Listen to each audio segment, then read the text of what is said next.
ദിവ്യകാരുണ്യം പാറകൾക്കിടയിൽ. 1533 ജനുവരി മാസം ജീൻ മൗക്കേക്ക് എന്ന യാത്രക്കാരൻ മഞ്ഞു വർഷിച്ചുകൊണ്ടിരിക്കുന്ന ഒരു തെരുവിലൂടെ നടന്നു പോവുകയാണ്.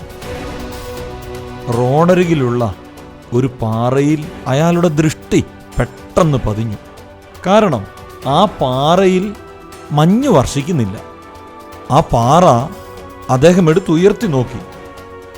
അപ്പോൾ ഏതാനും തിരുവോസ്തികൾ യാതൊരു കേടുപാടുകളും കൂടാതെ അവിടെ കിടക്കുന്നു. അതുകൊണ്ട് ജീൻ അത്ഭുതപ്പെട്ടു. ഫ്രാൻസിലെ മർസിലെ ബൊളേവായിസിലെ ദേവാലയത്തിൽ കയറിയ മോഷ്ടാക്കൾ എടുത്തുകൊണ്ടുപോയ വെള്ളി കുസ്തോതിയിലെ തിരുവോസ്തികളാണിവ എന്ന് ജീൻ മനസ്സിലാക്കി.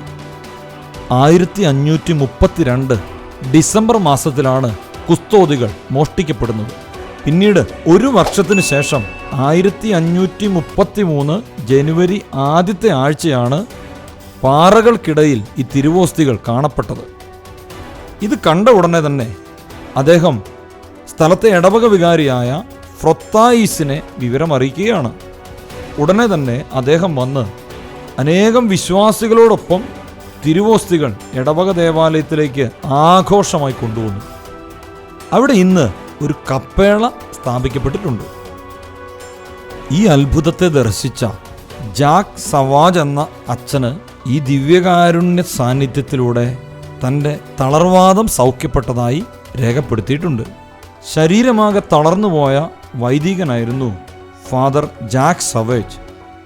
അദ്ദേഹത്തിൻ്റെ തളർവാദം ഈ അത്ഭുത ദർശനത്തിൽ പൂർണ്ണമായി മാറി എന്നതും സത്യമാണ്.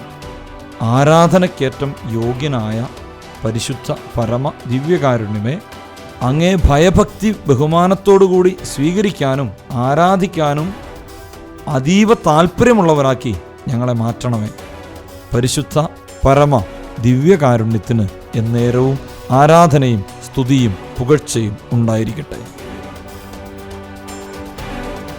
വിശുദ്ധ കുർബാനയുമായി ബന്ധപ്പെട്ട വീഡിയോകൾ നിങ്ങൾക്ക് ലഭിക്കാൻ ഈ ചാനൽ സബ്സ്ക്രൈബ് ചെയ്യുക.